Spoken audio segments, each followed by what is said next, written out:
42వ దశకాన్ని పూర్తి చేసుకుని 43వ దశకంలోకి వస్తున్నాం. నారాయణ భట్టతిరి తృణావర్త సంహారము గురించినటువంటి విశేషాలను ఇక్కడ మనకు తెలియపరుస్తున్నాడు.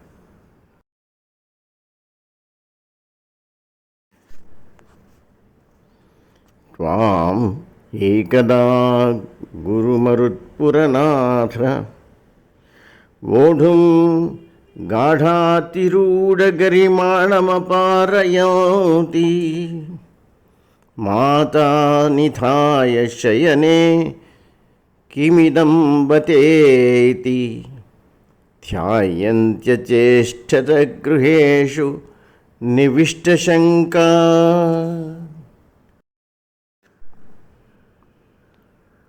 ఓ గురువాయూరు స్వామి, నీవు మరి ఒకసారి నీ బాల్య లీలను ప్రదర్శించడం కోసం ఒకనాడు నీ తల్లి అయిన యశోదమ్మకు మిక్కిలి బరువుగా ఉన్నట్లు స్ఫురింపజేశావు. అప్పుడు ఆమె, నా చిన్నారి ఇంత బరువుగా ఉన్నాడేమిటి అని ఆశ్చర్యపడుతూ నిన్ను ఒక ప్రక్కపై పనుండబెట్టింది. పిదప ఆమె ఆ విస్మయ భావముతోడనే ఇంటి పనులలో నిమగ్నమైపోయింది. తావద్విదూరముపకర్ణిత ఘోరఘోష వ్యాజృంభిపాంసుపటలీ పరిపూరితాశః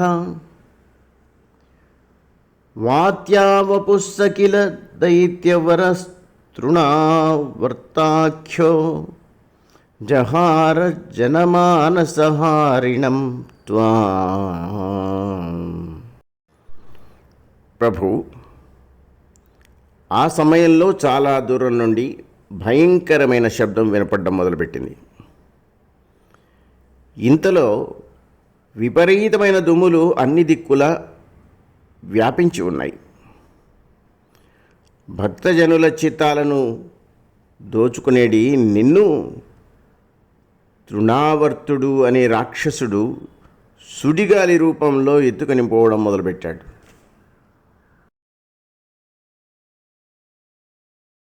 ఉద్దామపాంసుతిమిర ఆహృత దృష్టిపాతే ద్రష్టుం కిమప్యకుశలే పశుపాలలోకే ఆ బాలకస్య కిమితి తదుపాంతమాస్తా మాతా భవంతమవిలోక్య భృశం రురోదా. స్వామి, చెలరేగిన దుమ్ము వలన అంతటా చీకట్లు అలంకొన్నాయి. అంతటా గోకులమందున్న వారికి ఎవ్వరికి ఏమీయూ కనపడకుండా ఉండిపోయినాయి. ఇంతలో నా చిన్నారికి ఏమైంది, ఏమీ కాలేదు కదా అని నీ తల్లి యగు ఆ యశోద అచ్చటికి వచ్చింది. నీవు కనపడకపోవడం వలన ఆమె ఎంతయో రోధింప మొదలుపెట్టింది. తావత్సదానవరోపి చ దీనమూర్తి భావత్కభారపరిధారణలూనవేగః సంకోచమాస తదను క్షతపాంశుఘోషే ఘోషే వ్యతాయత భవజ్జననీ నినాదః. ప్రభు, ఆ రాక్షసుడు మిగుల బలశాలి అయినా కూడా నీ మహాభారమును మోయలేకపోయినాడు. తన వేగము మెల్లమెల్లగా క్షీణింపగా అతడు నిస్పృహకు లోనై నిశ్చేష్టుడైనాడు. ఇంతలో ఆ సుడిగాలుల హోరు అణిగిపోయింది. నీ తల్లి యొక్క ఆక్రందనలు గోకులమున అంతటా కూడా వినిపించసాగాయి. రోదోపకర్ణనవశాదుపగమ్యగేహం క్రందత్సు నందముఖగోపకులేషు దీనః త్వాం దానవస్త్వఖిలముక్తికరం ముముక్షుః త్వయ్యప్రముంచిత పపాత వియత్ప్రదేశాత్. దేవ, ఆ యశోదామాత బిగ్గరగా ఏడుస్తూ ఉంటే ఆ ఏడుపుని విని నందుడు మొదలైన వాళ్ళు, గోపాలకులు అందరూ కూడా మీ ఇంటికి వచ్చి విషయాన్ని గ్రహించారు. వాళ్ళు కూడా ఏడవడం మొదలుపెట్టారు. అప్పుడు ఆ రాక్షసుడు సమస్త ప్రాణులకును ముక్తిని ప్రసాదించడం నిన్ను వదిలిపెట్టి పారిపోచూచాడు.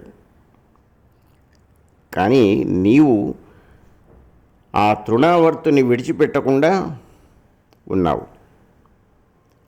అంతటా ఆ రాక్షసుడు ఆకాశము నుండి కిందికి పడిపోయాడు.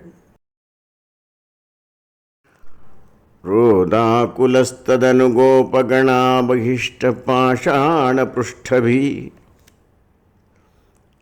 దేహమతిస్థవిష్టం ప్రైక్షంత హంత నిపతంతమముష్య వక్షస్య క్షీణమేవ చ భవంతమలం హసంతం. ప్రభు, దుఃఖించుచూ ఉన్న ఆ నందుడు, గోపాలురు మొదలైన వారందరికీ గోకులమునకు దూరంగా ఉన్న ఒక పెద్ద బండపై దృఢంగా ఉన్న ఒక మహాభయంకర దేహము పడిపోతూ ఉండడం కనిపించింది. పిదప అతడ పడి ఉన్న ఆ తృణావర్తుని వక్షస్థలముపై నీవు నవ్వుచూ విలాసంగా ఆడుకుంటూ ఉండడం వాళ్ళు గమనించారు. గ్రావప్రపాత పరిపిష్టగరిష్టదేహ భ్రష్టాసు దుష్టధనుజోపరి దృష్టహాసం ఆఘ్రానమంబుజకరేణ భవంతమేత్య గోపాదదుద్గిరి వరాదివ నీలరత్నం. స్వామి, ఆకాశం నుండి పెద్ద బండపై పడి అసువులను కోల్పోతున్న ఆ తృణావర్తిని మహాకాయం నుగ్గు అయిపోయింది. అంతటా ఆ దుష్ట రాక్షసునిపై కూర్చొని నువ్వు నవ్వుతూ కమలము వంటి నీ హస్తముతో లీలగా కొట్టుతూ ఉన్నావు. అప్పుడు కొండపై భాసిల్లుచున్న నీలమణిలాగా ఉన్న నిన్ను నందాదులు తమ అక్కున చేర్చుకున్నారు.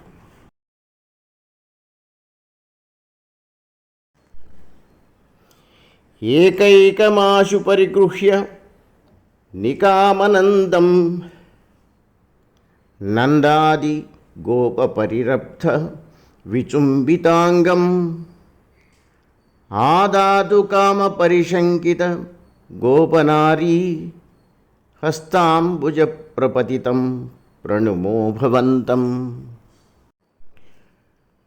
నందుడు మొదలైన గొల్ల పెద్దలు ఒక్కొక్కరు వరుసగా నిన్ను తమ గుండెలకు హత్తుకొనుతూ సంతోషంతో ముద్దులాడారు.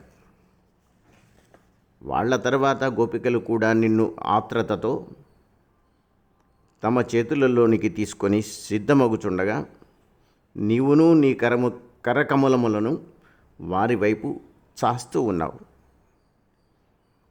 అట్టి నీకు నమస్కారములు చేస్తున్నాను స్వామి.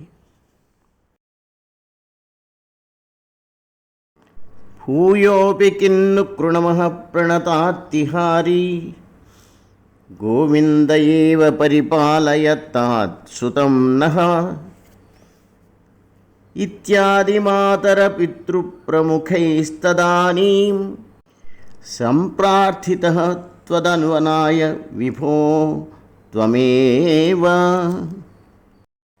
అప్పుడు నీ తల్లిదండ్రులైన ఆ యశోదానందులు మున్నగువారు ఇంకా ఏమి చేయగలము, భక్తితో నమస్కరించు వారి యొక్క బాధలను పోగొట్టడి ఆ శ్రీహరియే మా పుత్రుణ్ణి రక్షించాలి అని నిన్ను రక్షించుటకై శ్రీమన్నారాయణ రూపుడవైన నిన్నే ప్రార్థిస్తూ ఉన్నారు.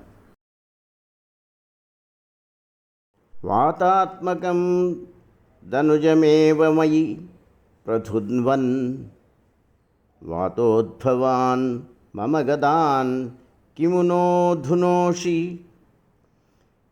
కిం వా కరోమి పునరస్య నిలాలయేష నిశ్శేషరోగశమనం ముకురర్థయే త్వాం. ఓ గురువాయూరు స్వామి, నీవు ఈ విధంగా గాలి రూపంలో వచ్చిన ఆ రాక్షసుని నాశనం చేసేసావు. మరి నాకున్న ఈ వాత రోగాలను ఎందుకని రూపుమాపవు? నేనేం చెయ్యాలయ్యా? సమస్త రోగాలను నిశ్శేషముగా తొలగించు నిన్నే మాటిమాటికి ప్రార్థిస్తున్నాను. విన్నారుగా తృణావర్త సంహారము అనే ఈ 43వ దశకము. గోపికలు గోపాలురు ఆ శ్రీకృష్ణుడంటే వాళ్ళు ఎంత ప్రేమగా ఉండేవాళ్ళో తెలుసుకున్నారుగా.